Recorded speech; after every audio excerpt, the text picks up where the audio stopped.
Hi, welcome. I wanted to share kind of how I like to use color in simple and vibrant ways. And one of my favorite ways is to show you how I paint a sunset with a Triad with this very limited primary palette. I've gotten all these color ranges, the values, the contrast and values by just simply using 3 colors. So come along, paint with me. I can't wait to show you how I get my beautiful like violets and these beautiful translucent oranges with the bright and happy yellows, and then the dirt of what I call my Iowa dirt, just prairie dirt, you know, like when it's winter and the snow's melted. So anyways, come along with me and we are going to have some fun learning about color theory. And here are some of my favorite colors that I like to play with. I like to play with Alizarin Crimson. I usually always start with like Alizarin Crimson. Oh, isn't that just a lovely cherry red? It is just so pretty. It is my favorite. And then I'll always gravitate towards 2 yellows. This is the bright yellow. This would be the bright cool yellow. And this is lemon yellow. Oh, it's so lovely. Look at that lovely yellow, right? Now, if I were to mix the 2 together, we'll still have that yellow. I'll bring some of that yellow into the orange, to the red, and we'll get an orangey color. And that would be my orange. And I got a lot of red, a lot of water, and not a lot of pigment. So I'm gonna have to add some more of that red and yellow pigment together, but that's okay. This is how I like to make my color wheels, and I'll do that with all 3 of my colors, like all 3 triads. And it doesn't always have to be red, yellow, and blue. This one is. But I love triads because you can really play with your colors and get an idea of how your colors work on the page. And I added too much red, but eventually I'll get that perfect orange. That is a pretty good orange. It's still pretty red, but I'll add more yellow to this, and that will tone down the red there. Okay, now if we go into the blue, I'm using ultramarine blue. It's always on all of my palettes. All my palettes have these 3 colors because I know that when in a doubt, I can always get my right colors with these 3 colors. And I can always tone down my bright colors, but I can't tone down my muted colors. Once they're muted, you can't brighten them up. So there's my green, and then my red, and my ultramarine, my alizarin crimson. And I'm just cleaning off my brush so I got like clean pigment. This will eventually turn into a violet, and it will look beautiful. So there's my triad for my alizarin crimson, yellow, lemon yellow, and then my ultramarine blue. And I get this beautiful green, this beautiful violet, and this beautiful orange. And that's really, if you're looking for a high key color palette, this is it. When I mean high key, it's bright and like very floral-ish, very summer, very spring. It's just a perfect floral and bright color palette. Now, if I wanted to go with a low key color palette, which is more for my landscapes, I will start with my Indian red or Venetian red. Red iron is sometimes called, and it's just a very neutral red. It almost looks brown, and sometimes Indian red is a brownish color, but it is still a red. And these pigments are a bit more saturated, so I'm going to go ahead and put yellow way down here and make the triangles a bit bigger. And then I can actually move the yellow right up here, move the red down here, and get this beautiful earthy orange color. That's pretty. And then for the blue, I use indigo, and I love indigo like so much. I don't know what I would do without indigo. And this is still really bright. This is still a very bright palette, so don't think that this is a low, like this is a low-key palette, meaning it's a bit more muted, but there's still a lot of bright color. I like to think of these as scales. So like you have your treble bass and your bass clef. Think of your high key colors in your treble clef, you know, the high notes, and your bass clef is the low notes, the low keys, the neutral colors. And if you can think about it that way, then it really works. You really get an idea for colors. And so if you like to paint with music, if you're listening to a lot of bass, you're gonna paint in a more neutral setting, I think. Anyways, this violet, you can kind of tell that it's a violet, but it's a very neutral violet because of the red, but there it is. Okay, and then if I wanted to clean it up, I can just take my dry brush, clean up the puddles. But this really helps, I think, understanding color theory for watercolor artists. There must be a lot of yellow in this blue that I did not see. Sometimes that happens. Sometimes the yellow is very deceiving. There we go. Okay. So that is like the introduction to color theory and triads. You can do purples and oranges, and then you just look on the color wheel and whatever, you draw your triangle and that's it. So you could do purple, orange, and green. That would be another triad. You could also do like a yellow, orange, and a, you know, like you draw your triangles on how you want your triads to be, but then you get some really beautiful colors and variations. So anyways, I hope this was helpful. I like to do these experiments often because it really helps me know where my color values are, my ranges. It also helps me with color property. I can tell that this blue and the yellow really don't want to mix well on the paper. So if I don't want a real green, then I can put these two together. But if I want to make a green from these, then I'm going to have to mix it on my palette a little bit more, and that's okay. So anyways, let me know what you think, and we'll talk to you soon. Thanks so much. Okay, so we just got done doing the high key triad versus the low key triad, and I wanted to do a sunset. I want to paint a sunset, or maybe like a rainbow sort of feeling. So I'm going to use high key in this aspect because I know that I'm going to get my brilliant, bright colors that I'm looking for. So if I were to start it with a sunset or a sunrise, the sun always rises from the horizon line. So wherever I want my horizon line, and we'll just say I want my horizon line to be about here, and that will work.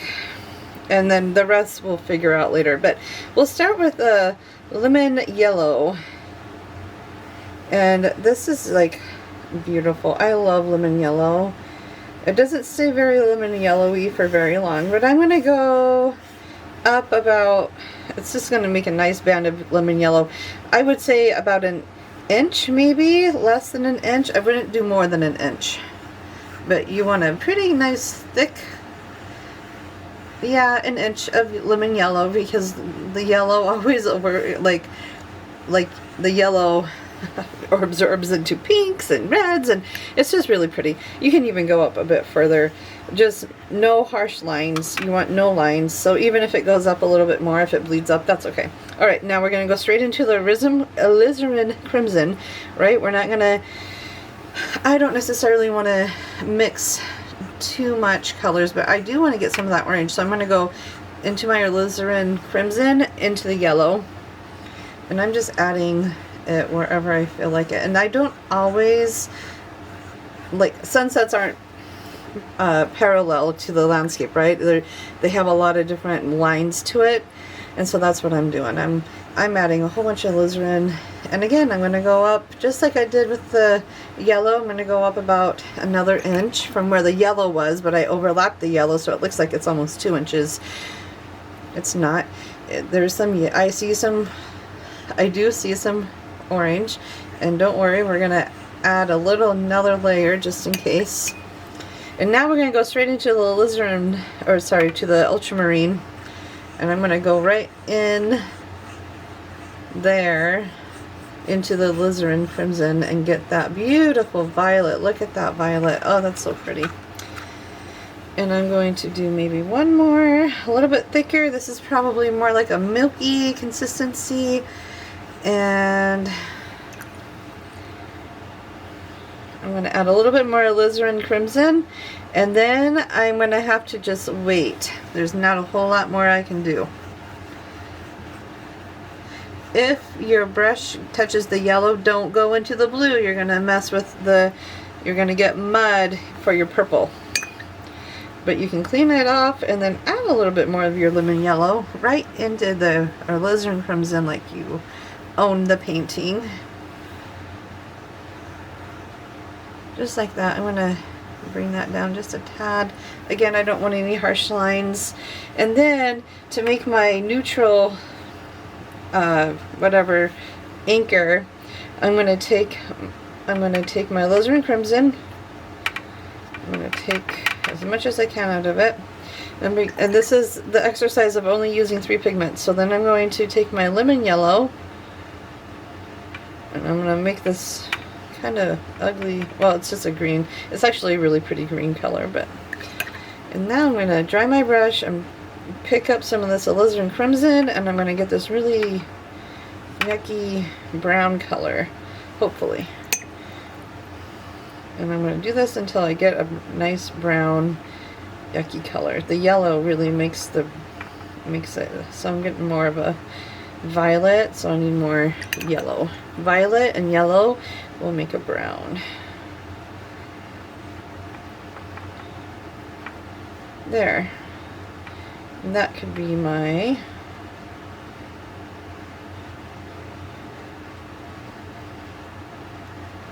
anchor. And so I'm just going to paint that. Maybe if this is maybe this is my garden that I'm patiently waiting to plant some stuff on. Vegetables, corn, tomatoes, all of that. And I can always go back in later. And I can always make it darker. In fact, the value is just so mid-tone. There's not a lot of dark value in this. So we can add more of it. I'm going to add a little bit of this red. You're going to think, oh my gosh, what is she doing? And I'm going to add some more of this blue. And that's going to give it, just start adding colors. Whoa, see how that rich blue really makes it look dark. Okay, and then I'm going to add again some of that yellow back to just really kind of seal the deal. There is light in the foreground, so I want to keep it that way. And I see this hard line right here, so I don't really want that.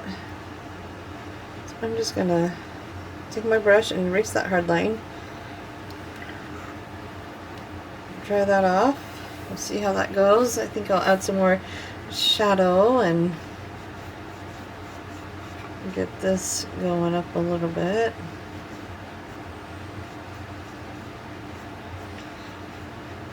I think I'm going to leave that alone now. And now I just wait for this to dry. And it won't take very long to dry. Except for, I think I could mix a little bit of the violet. So let's get that started. Here's the ultramarine. Here's a Alizarin Crimson. Oh, that is just a lovely violet. And I can go right up here.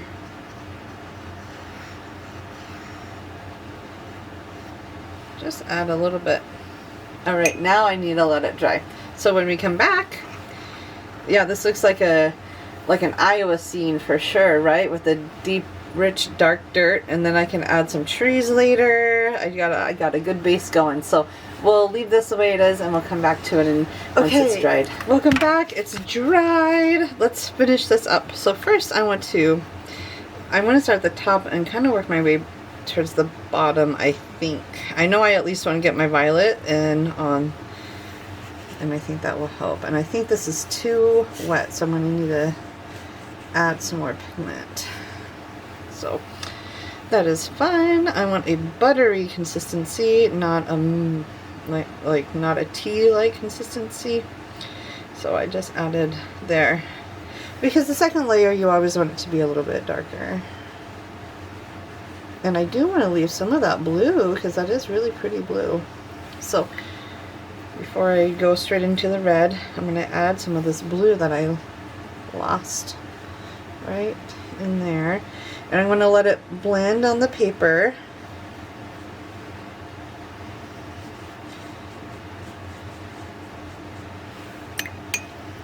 I'm going to take some more of this violet and I'm just going to, there.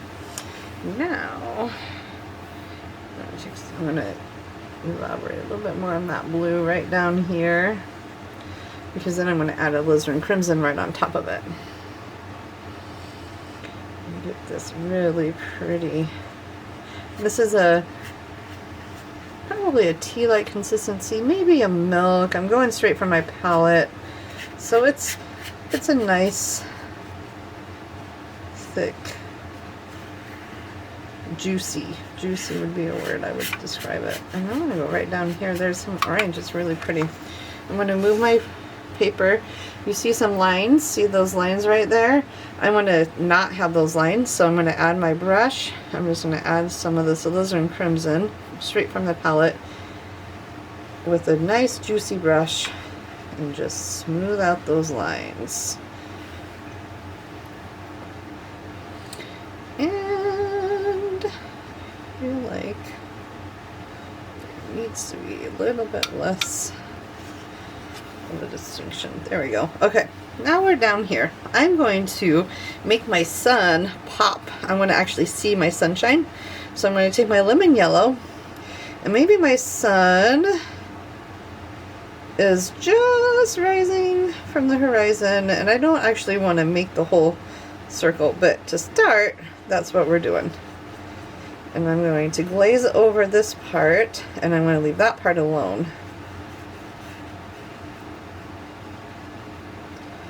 And get a nice pretty sun. But what I don't want to have happen is I don't want it to look like a complete circle. So when we're done getting this yellow and red to mix, I will fix my sun. But right now, I want my red and my yellow to mix a little bit more. I love that. That's so pretty. And I wanted to bring some of that red down here. Why not? I can. It's my painting. There we go. Alright, now I can work on my sun. I don't want it to just look like a I mean, there are times when it looks like this, but I would say not often. And I want a softer edge. So I'm just going to soften up that edge. I'm going to try and be careful not to get to that horizon line. And I'm just softening up that edge. There. That looks a little bit more natural, in my humble opinion. Now we can let that dry. But let's first add some more of this brown goodness that we have going on. We have this like pretty blue violet thing happening. So let's continue with that. Almost reminds me of like a winterscape. Whoosh. Look at that. Pretty violet right in here. And all I did was I just continue to change between if I want more of a blue look or a violet look versus a red look. That's all I'm doing. I'm just adding whatever color I think needs to be, and I want it to be a gradient. I don't want it, and I can even take from that violet and add to that. And if I think I need more texture, which I know I'm going to want, I can do some more dry brush. But right now I just want to get it darker.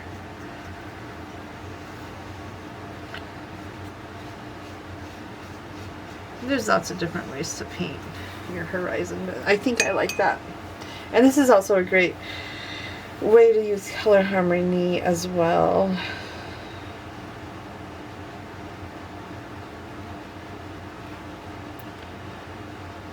There's lots of ways to use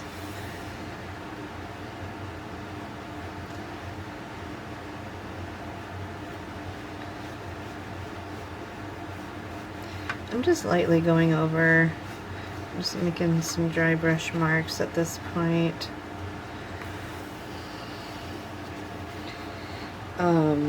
I'm going to lightly tap just to give it some texture. It's not going to do much. And you see I got a little speck of brown right here. I'm going to clean that up. Clean that up again. There we go. Alright, I'm going to let that dry, and that is how I paint a sunset.